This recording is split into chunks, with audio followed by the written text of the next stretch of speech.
Hi friends, ಇಲ್ಲಿ ನೋಡ್ತಾ ಇರೋ ಗಿಡದ ಹೆಸರು ಫಿಟೋನಿಯಾ ಅಂತ. ಇದಕ್ಕೆ ನರ್ವ್ ಪ್ಲಾಂಟ್ ಅಂತಲೂ ಕರೀತಾರೆ.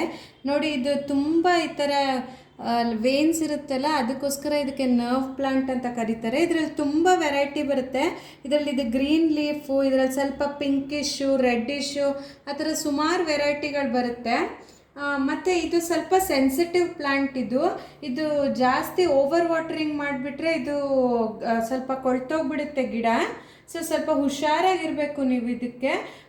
ಹಾಗಂತ ಅಂಡರ್ ವಾಟರಿಂಗು ಮಾಡಬಾರ್ದು ಅಥವಾ ಓವರ್ ವಾಟರಿಂಗು ಮಾಡಬಾರ್ದು. ಯಾವಾಗಲೂ ಈ ಫಿಂಗರ್ ಡಿಪ್ ಮೆಥಡ್ ಯೂಸ್ ಮಾಡಬೇಕು. ಮಧ್ಯದಲ್ಲಿ ಹಿಂಗೆ ಕೈ ಹಾಕಿ ತುಂಬ ನಿಮಗೆ ಕೈಗೆ ಹಿಂಗೆ ಸಾಯಿಲ್ ಹಿಡಿತು ಅಂದರೆ ನೀರು ಹಾಕಬೇಡಿ. ಇಲ್ಲಾಂದರೆ ತರೋವಾಗಿ ನೀರು ಹಾಕಿ ಈ ಗಿಡಕ್ಕೆ. ತುಂಬ ಡ್ರೈ ಆಗಕ್ಕೆ ಬಿಟ್ಟರೆ ಒಂಥರ ಫಾಲ್ ಆಗಿಬಿಡುತ್ತೆ ಗಿಡ, ಅಂದರೆ ಲೀವ್ಸ್ ಎಲ್ಲ. ಅದಕ್ಕೆ ಇದು ಸ್ವಲ್ಪ ಸೆನ್ಸಿಟಿವ್ ಪ್ಲಾಂಟು, ಹುಷಾರಾಗಿ ನೋಡ್ಕೊಬೇಕು ಇದನ್ನು. ಸ್ವಲ್ಪ ಮೈಲ್ಡ್ ಶೇಡಿ ಲೊಕೇಶನಲ್ಲಿ ಇಡಿ, ಡೈರೆಕ್ಟ್ ಸನ್ಲೈಟ್ ಬೇಡ ಇದಕ್ಕೆ. ಒಂಥರ ಇಂಡೋರಲ್ಲಿ ಇಡಬೇಕು. ಮಧ್ಯೆ ಮಧ್ಯೆ ಯಾವಾಗಾರು ಒಂದ್ಸಲಿ ನೀವು ವಾರಕ್ಕೆ ಒಂದು ದಿವಸ ಈ ಗಿಡನ ಆಚೆ ಇಟ್ಬಿಟ್ಟು ಬಿಡಿ, ಆಮೇಲೆ ನೆಕ್ಸ್ಟ್ ಡೇ ಒಳಗಡೆ ತೊಗೊಂಬನ್ನಿ. ಮೈಲ್ಡ್ ಲೋ ಲೈಟ್ ಕೂಡ ಇದು ತಡ್ಕೊಳ್ಳುತ್ತೆ. ಆಮೇಲೆ ಇದನ್ನು ನೀವು ಫ್ಯಾನ್ ಅಂಡರ್ ಅಥವಾ AC ಹತ್ರ ಇಡಂಗಿಲ್ಲ. ಈ ಗಿಡನ ಸ್ವಲ್ಪ ಸೆನ್ಸಿಟಿವ್ ಗಿಡ ಇದು. ತುಂಬ ಫ್ಯಾನ್ ಗಾಳಿ ಬಿದ್ದರೆ ಇದಕ್ಕೆ ಇಷ್ಟ ಆಗೋದಿಲ್ಲ, ಯಾಕಂದರೆ ಅದು ಡ್ರೈನೆಸ್ ಬಂದುಬಿಡುತ್ತೆ ಅಂದ್ಬಿಟ್ಟು ಫ್ಯಾನ್ ಗಾಳಿ ಇಷ್ಟ ಆಗಲ್ಲ, ACದು ಗಾಳಿ ಇಷ್ಟ ಆಗಲ್ಲ. ಅದನ್ನು ಮತ್ತು ನಾರ್ಮಲ್ ಏರ್ ಸ್ವಲ್ಪ ಸರ್ಕ್ಯುಲೇಷನ್ ಇರೋಂಥ ಜಾಗದಲ್ಲಿ ಇಡೀ ಈ ಗಿಡನ. ಆಮೇಲೆ ಇದಕ್ಕೆ ಹ್ಯುಮಿಡಿಟಿ ತುಂಬ ಇಷ್ಟ. ಹ್ಯುಮಿಡಿಟಿ ಅಂದರೆ ಇದಕ್ಕೆ ಮಧ್ಯದಲ್ಲಿ ನೀವು ಮಿಸ್ಟಿಂಗ್ ಮಾಡಬೇಕು. ಮಿಸ್ಟಿಂಗ್ ಅಂದರೆ ಒಂದು ಬಾಟಲ್, ಈ ಸ್ಪ್ರೇ ಬಾಟಲಲ್ಲಿ ನೀರು ತಗೊಂಡು ಪ್ಲೇನ್ ವಾಟರ್ ಸಾಕು, ಈ ಗಿಡದ ಮೇಲೆ ಹೀಗೆ ಸ್ಪ್ರೇ ಮಾಡ್ಕೊಂಡು ಬರಬೇಕು. ಸ್ಪ್ರೇ ಮಾಡಿದ್ರೆ ದಿನಕ್ಕೆ ಒಂದ್ಸಲಿ ಅಥವಾ ಆಲ್ಟರ್ನೇಟ್ ಡೇಸ್ ಇದ್ರ ಮೇಲೆ ಸ್ಪ್ರೇ ಮಾಡಿ ಡ್ರೈ ಆಗೋಕ್ಕೆ ಸ್ವಲ್ಪ ಆಚೆ ಇಡಿ. ಯಾಕಂದರೆ ಒಳಗಡೆ ಇಟ್ಟರೆ ಬೇಗ ಲೀಫ್ ಡ್ರೈ ಆಗಲ್ಲ. ತುಂಬ ನೀರಿದ್ರೂ ಏನಾಗುತ್ತೆ, ಲೀಫ್ ಮೇಲೆ ಬೆಳಗ್ಗೆ ಹೊತ್ತು ಮಾಡಿ, ಸೊ ದಟ್ ಡ್ರೈ ಆಗಿಬಿಡುತ್ತೆ. ರಾತ್ರಿ ಹೊತ್ತು ಮಾಡಿದ್ರೆ ಡ್ರೈ ಆಗಿಲ್ಲ ಅಂದರೆ ಲೀಫ್ ಮೇಲೆ ತುಂಬ ಹೊತ್ತು ನೀರಿದ್ರೆ ಫಂಗಸ್ ಬಂದುಬಿಟ್ಟು ಬ್ಲ್ಯಾಕ್ ಸ್ಪಾಟ್ಸ್ ಎಲ್ಲ ಬರುತ್ತೆ. ಆಮೇಲೆ ಇದಕ್ಕೆ ನೀವು ಮಧ್ಯೆ ಮಧ್ಯೆ ನೀರಲ್ಲಿ ಒಂದು ಸ್ವಲ್ಪ ಫಂಗಿಸೈಡ್ ಮಿಕ್ಸ್ ಮಾಡಿಬಿಟ್ಟು ಹಾಕ್ತಾ ಇರಬೇಕು. ಯಾಕಂದರೆ ಇದು ತುಂಬ ಒಂಥರ ಸೆನ್ಸಿಟಿವ್ ಗಿಡ ಇದು. ಸೊ ಫಂಗಿಸೈಡ್ ಹಾಕ್ತಾ ಇರಬೇಕು, ಅವಾಗ ಫಂಗಸ್ ಆಗಲ್ಲ ಈ ಗಿಡಕ್ಕೆ.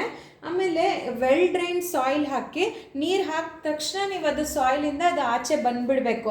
ಹಾಗೆ ನೀವು ನೀರು ಹಾಕಬೇಕು. ಅಂದರೆ ವೆಲ್ ಡ್ರೈನ್ ಸಾಯಿಲ್, ಈಗ ಒಂದು ಸ್ವಲ್ಪ ಇದು ಏನಂತಾರೆ ಗಾರ್ಡನ್ ಸಾಯಿಲು ಮತ್ತು ವರ್ಮಿ ಕಂಪೋಸ್ಟು, ಒಂದು ಸ್ವಲ್ಪ ಕೋಕೋಪಿಟ್ಟು, ಆಮೇಲೆ ನಮ್ಮದು ರಿವರ್ ಸ್ಯಾಂಡು ಅಷ್ಟು ಮಿಕ್ಸ್ ಮಾಡಿಬಿಟ್ಟು ಒಂದು ಸಾಯಿಲ್ ಮಿಕ್ಸ್ಚರ್ ಮಾಡಿ, ಫರ್ಟಿಲೈಸರ್ ಇದಕ್ಕೆ 15 days ಒಂದ್ಸಲಿ ಸೀವೀಡ್ ಫರ್ಟಿಲೈಸರ್ ಹಾಕಿದ್ರೆ ಸಾಕಿದು.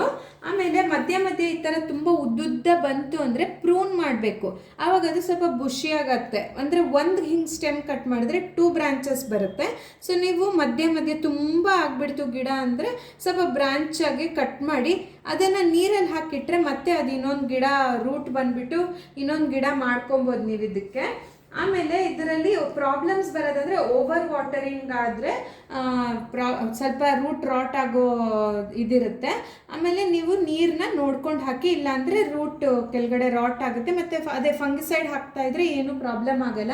ಆಮೇಲೆ ಇದಕ್ಕೆ ಸ್ವಲ್ಪ ಹ್ಯುಮಿಡಿಟಿ ಇಷ್ಟ. ಹ್ಯುಮಿಡಿಟಿ ಅಂದರೆ ನಿಮಗೆ ಸ್ವಲ್ಪ ಎಲ್ಲರೂ ಈ ಥರ ಸಣ್ಣ ಇದರಲ್ಲಿ ನೀರು ಇಡ್ಬೋದು ನೀವು. ಇಲ್ಲ ಅಂದರೆ ನೋಡಿ, ಈ ಥರ ಒಂದು ಈ ಕೆಳಗಡೆ ಟ್ರೇ ಇಡ್ತೀರಲ್ಲ, ಈ ಟ್ರೇಗೆ, ಈ ಟ್ರೇಯಲ್ಲಿ ಈ ಥರ ಪೆಬಲ್ಸು, ಅಂದರೆ ಈ ಶಂಖ ಅಥವಾ ನಿಮ್ಮ ಹತ್ರ ಪೆಬಲ್ಸ್ ಇತ್ತು, ಕಲ್ಲುಗಳಿತ್ತು ಅಂದರೆ ಇದನ್ನೇನು ಮಾಡಿ, ಇದಕ್ಕೆ ಸ್ವಲ್ಪ ನೀರು ಹಾಕಿ ಹಿಂಗೆ ನೀರು ಹಾಕಿಬಿಟ್ಟು ಈ ಪಾಟನ್ನು ಇದ್ರ ಮೇಲೆ ಹಿಂಗೆ ಇಟ್ಬಿಡಿ.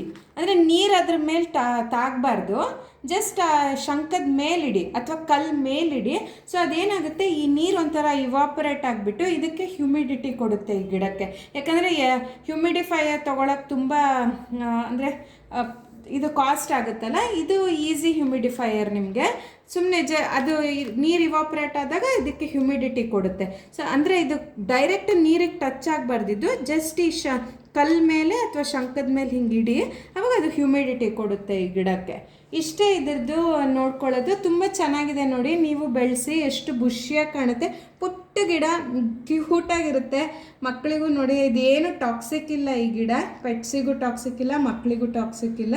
ಸೊ ಇದನ್ನು ನೀವೆಲ್ಲ ನೋಡಿ ನಿಮ್ಗೆ ಇಷ್ಟ ಆದರೆ ಈ ವಿಡಿಯೋನ ಲೈಕ್ ಮಾಡಿ, ಶೇರ್ ಮಾಡಿ, ಆಮೇಲೆ ನನ್ನ ಚಾನಲ್ಗೆ ಸಬ್ಸ್ಕ್ರೈಬ್ ಮಾಡಿ. Thank you.